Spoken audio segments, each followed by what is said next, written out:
జై శ్రీమన్నారాయణ. శ్రీమద్భగవద్గీత 14వ అధ్యాయము గుణత్రయ విభాగయోగము 12వ శ్లోకము. లోభ ప్రవృత్తి ఆరంభ కర్మణాం అసమః స్పృహా రజస్యేతాని జాయంతే వివృద్ధే భరతర్షభ. ఓం. గీతాచార్యుడు శ్రీకృష్ణ పరమాత్మ అర్జునుడితో పాటు మనందరికీ గుణత్రయ విభాగ యోగాన్ని ఉపదేశం చేస్తూ ఉన్నాడు.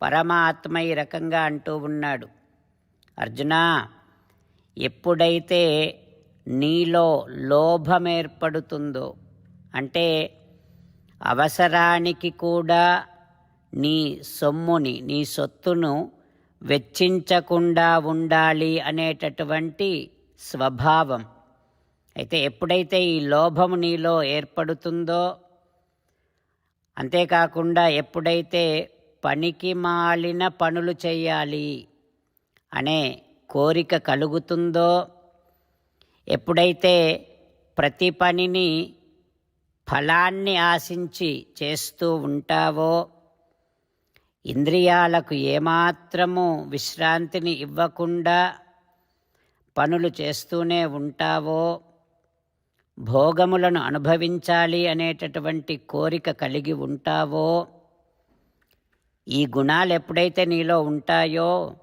ఈ స్వభావాలు ఎప్పుడైతే నీలో ఉంటాయో, అప్పుడు రజోగుణము నీలో ఎక్కువగా ఉంది అని గుర్తించాలి అంటూ శ్రీకృష్ణ పరమాత్మ ఏ రకంగా రజోగుణము మనలో ఎక్కువగా ఉంది అని గుర్తించాలో తెలియచేస్తూ ఉన్నాడు.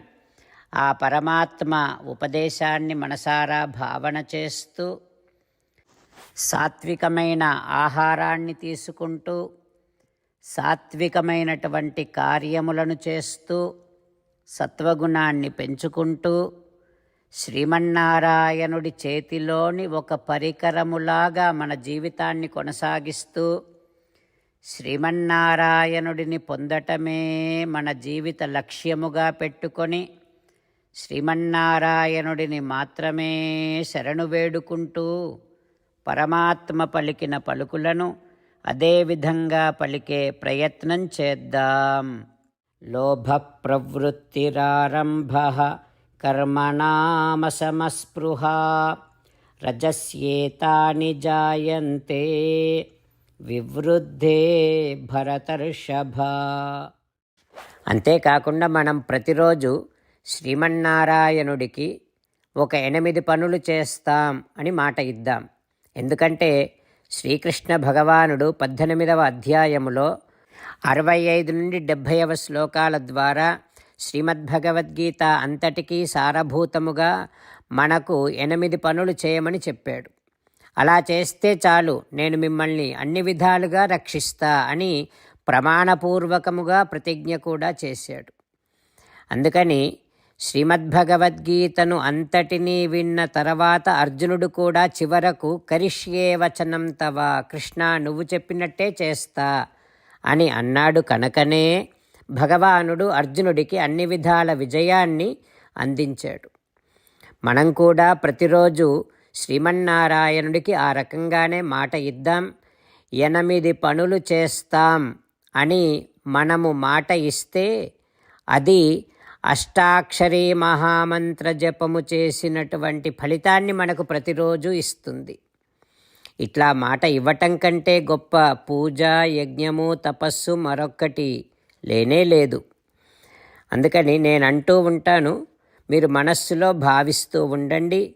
ఈ రకంగా మనము మాట ఇస్తూ ఉంటే శ్రీకృష్ణ భగవానుడి ముఖారవిందములో కలిగేటటువంటి ఆనందాన్ని మనం ప్రతిరోజు దర్శిద్దాం, ఆస్వాదిద్దాం. జై శ్రీమన్నారాయణ. హో శ్రీమన్నారాయణ, నువ్వు చెయ్యమన్నట్టే నేను నిన్నే సంతతము ధ్యానము చేస్తూ ఉంటా. హో శ్రీమన్నారాయణ, నువ్వు చెప్పినట్టే నేను నీ భక్తుడిగానే ఉంటా. హో శ్రీమన్నారాయణ, నువ్వు చెయ్యమన్నట్టే నేను నా విధులను కర్తవ్యాలను నీ సేవగా నీ తృప్తి కోసమనే సక్రమంగా నిర్వర్తిస్తూ ఉంటా. హో శ్రీమన్నారాయణ, నువ్వు చెప్పినట్టే నేను నీవాడిని అనే మహావిశ్వాసముతో నీకే నమస్కరిస్తూ ఉంటా. హో శ్రీమన్నారాయణ, మామేకం శరణం వ్రజ, నన్ను ఒక్కడిని మాత్రమే శరణు వేడుకో అని నువ్వే అన్నావు కనుక నేను నిన్ను ఒక్కడిని మాత్రమే శరణు వేడుకుంటా. హో శ్రీమన్నారాయణ, మా శుచః, ఇక దుఃఖించకు అని నువ్వే నాకు భరోసా ఇస్తున్నావు కనుక నేను ఇక దుఃఖించను. హో శ్రీమన్నారాయణ, నువ్వు చెప్పినట్టే నువ్వు నా కోసమని అనుగ్రహించినటువంటి శ్రీమద్భగవద్గీతను ప్రతిరోజు కనీసము ఒక్క శ్లోకాన్నైనా జ్ఞాపకం చేసుకుంటూ శ్రీమద్భగవద్గీతను అనుసంధానము చేస్తూ ఉంటా. హో శ్రీమన్నారాయణ, నువ్వు చెప్పినట్టే నువ్వందరి కోసమని చెప్పినటువంటి శ్రీమద్భగవద్గీతను తెలియని భక్తులందరికీ తెలియచేసే నా వంతు ప్రయత్నాన్ని నేను నిరంతరము కొనసాగిస్తూనే ఉంటా.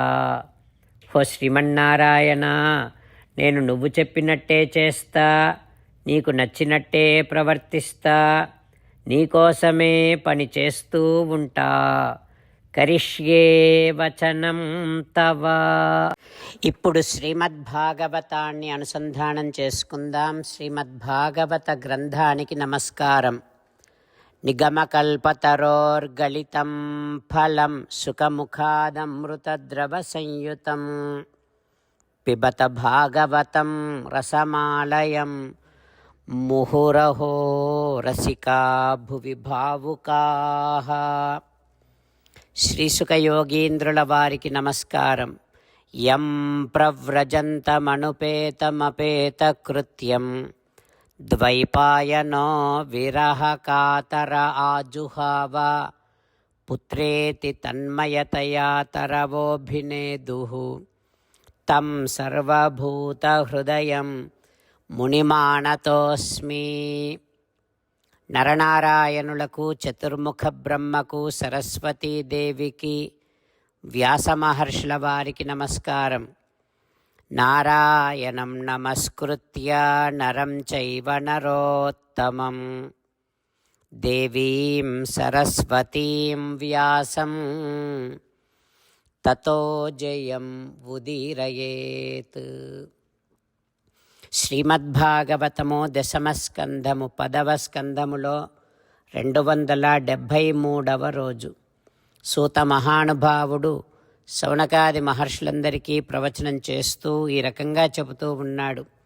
ఓ మహర్షులారా, శ్రీసుఖ యోగీంద్రుల వారు పరీక్షిన్నరేంద్రుడికి శ్రీమద్భాగవతాన్ని ఉపదేశం చేస్తూ ఇలా చెబుతూ ఉన్నాడు. ఓ పరీక్షిన్నరేంద్ర, వనము నుండి శ్రీకృష్ణ భగవానుడు బలరాముడితో ఇతర గోపాలులతో కలిసి బృందావనానికి వస్తూ ఉన్నాడు. ఆ సమయంలో శ్రీకృష్ణ భగవానుడు చాలా సుందరంగా కనిపిస్తూ ఉన్నాడు. అట్లాంటి కృష్ణుడిని చూడటం కోసం గోపికలంతా గుంపులు గుంపులుగా వస్తూ ఉన్నారు. పీత్వా ముకుంద ముఖసారఘం అక్షిభృంగైః కమలనయను వదన కమలమరందంబుదవిలి నయన షట్పదముల వలన ద్రావీ. గోపికల నేత్రములు ఎట్లా ఉన్నాయి అనంటే తుమ్మెదలలాగా ఉన్నాయి. ఇక ముకుందుడైనటువంటి శ్రీకృష్ణ భగవానుడి యొక్క సుందరమైన వదనము తేనె. అంటే గోపికలు తమ కన్నులు అనేటటువంటి తుమ్మెదలతో శ్రీకృష్ణుని ముఖారవిందములోని మకరందాన్నంతటినీ తనివి తీరా త్రాగుతూ ఉన్నారు. అట్లా వారు వారికి పగటి సమయములో కృష్ణుడితో కలిగినటువంటి విరహ తాపాన్నంతటినీ తగ్గించుకుంటూ ఉన్నారు గోపికలు. కొంతమంది గోపికలు కృష్ణుడిని చిరునవ్వుతో చూస్తున్నారు. కొంతమంది గోపికలు కృష్ణుడిని ఓరచూపుతో చూస్తున్నారు.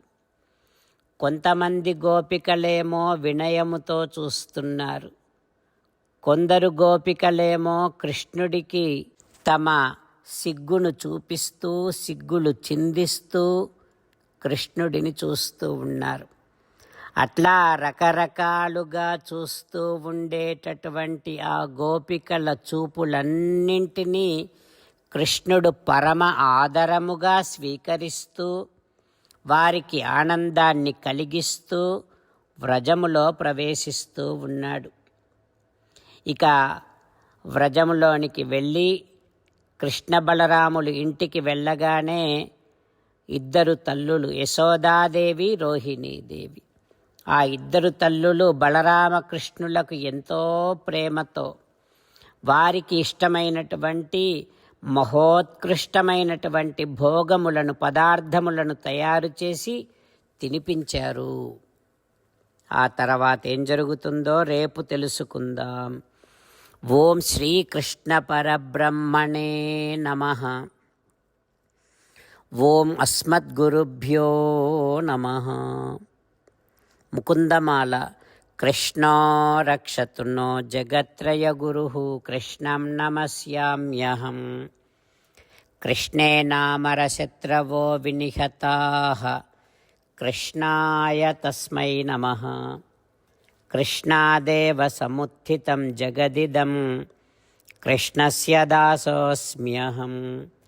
కృష్ణే తిష్టతి విశ్వమేతదఖిలం. హే కృష్ణ సంరక్ష మాం. శ్రీమద్భగవద్గీత 14వ అధ్యాయము 12వ శ్లోకము. లోభ ప్రవృత్తిరారంభః కర్మణామసమస్పృహా రజస్యేతాని జాయంతే వివృద్ధే భరతర్షభ. లోభ ప్రవృత్తిరారంభః కర్మణామసమస్పృహా రజస్యేతాని జాయంతే వివృద్ధే భరతర్షభ. శ్రీమన్నారాయణ కరిష్యే వచనం తవ. సర్వం శ్రీకృష్ణార్పణమస్తు. జై శ్రీమన్నారాయణ.